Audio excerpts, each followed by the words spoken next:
गेल्या 5 दिवसांपासून गोंदिया जिल्ह्यामध्ये उन्हाचा कडाका हा प्रचंड वाढल्याचं पाहायला मिळतंय। पारा हा 42 अंशांवर पोहोचलेला आहे। अशातच वादळी वाऱ्यासह गारांच्या पावसानं दमदार हजेरी लावली आहे आणि या पावसामुळे वातावरणात गारवाही निर्माण झालाय।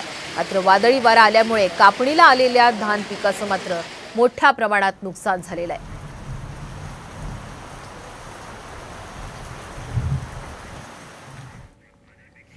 तिकडे चंद्रपूरच्या धोपटाळा या गावामध्ये अवकाळी पावसामुळे नाल्यावरील पूल हा वाहून गेलाय। त्यामुळे चंद्रपूर आदिलाबाद राष्ट्रीय महामार्गावरील वाहतूकही ठप्प झाली आहे। नाल्यावर नवीन पुलाचं बांधकाम हे सुरू आहे, त्यामुळे बाजूने नाल्यामध्ये पाईप टाकून पर्यायी मार्ग हा काढण्यात आला होता। मात्र अवकाळी पावसामुळे नाल्यातील पाण्याचा प्रवाह वाढल्यामुळे त्या ठिकाणचा पाईप आणि रस्ताही वाहून गेलेला आहे आणि तेव्हाचीच ही दृश्य साम टीव्हीवर।